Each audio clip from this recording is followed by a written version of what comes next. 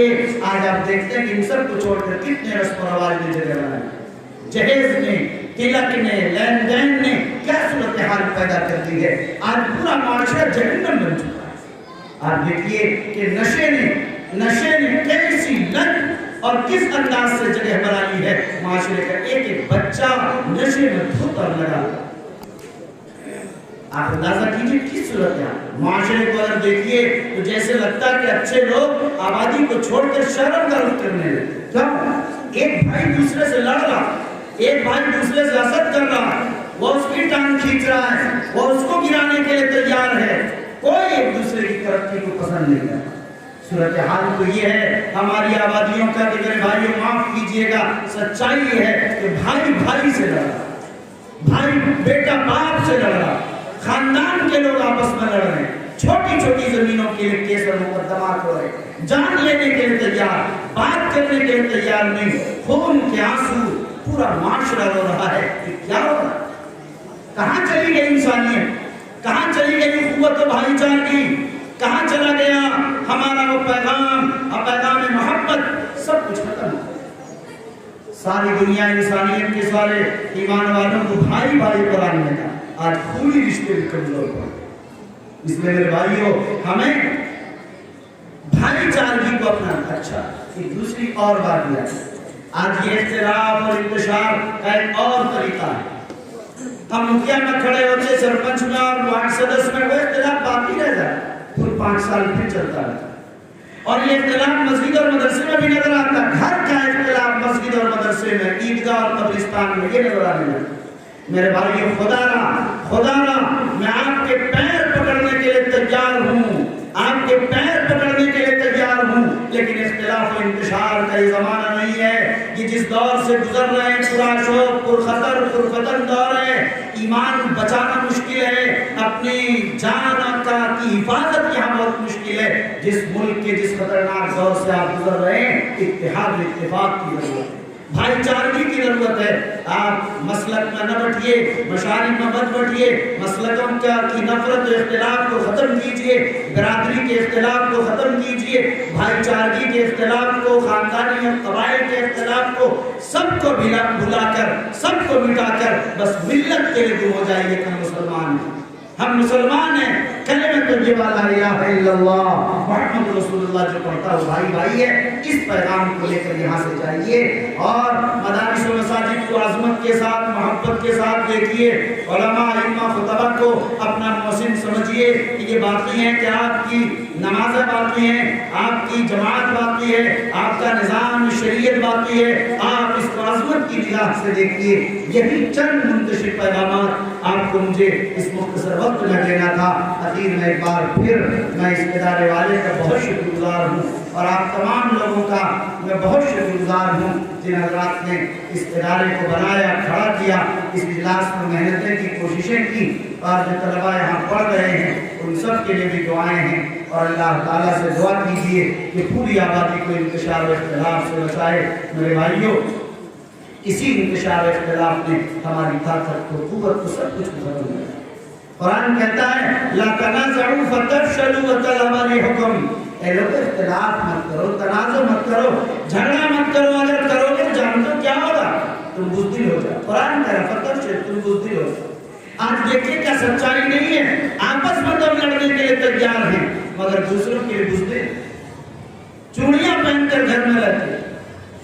آج دوسری صفت بتائی وتذهب ريحكم. قرآن کہہ رہا تمہاری ہوا اکھڑ جائے گی، یعنی تمہارا روب ختم ہو جائے گا، تمہاری شان و شوکت ختم ہو جائے گی، تمہاری سطوت ختم ہو جائے گی. آج دیکھیے ہمارا روب و دبدبہ معاشرے میں بھی ختم ہو گیا, حکومت کی آگے ختم ہو گیا. اب تو ہمارے ووٹ کی بھی ضرورت نہیں لوگوں کو. وہ سیکولر پارٹیاں اب نام لینے کے لیے بھی مسلمانوں کے تیار نہیں کہ دوسری طرف سے ووٹ بینک میں کسر جائے. کس قدر ذلت کے ساتھ مسلمان زندگی کا. یہ بے حیثیتی کیوں پیدا ہوئی؟ اس لیے کہ ہم آپس میں اختلاف. اگر ہم آپس میں ایک ہو جائیں, شیر و شکر ہو جائیں, اجتماعیت کا پیغام جو اسلام نے دیا ہے اگر اس کے ساتھ ہم قائم رہیں, یقین مانیے کہ آپ کی طاقت بڑی طاقت ہوگی, پھر آپ کی کا رعب وہی باقی رہے گا.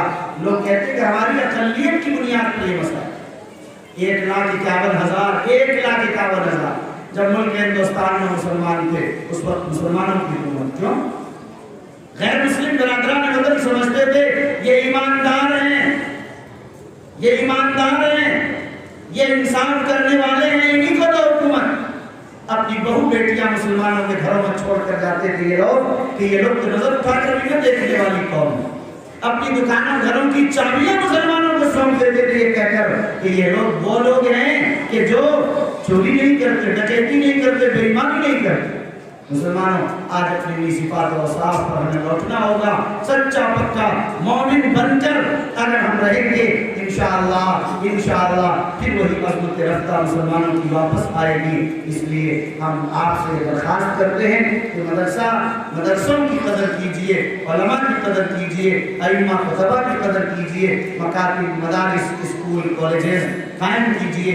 دینیات اور اسلامی ماحول میں اس نظام کو ترقی کیجئے.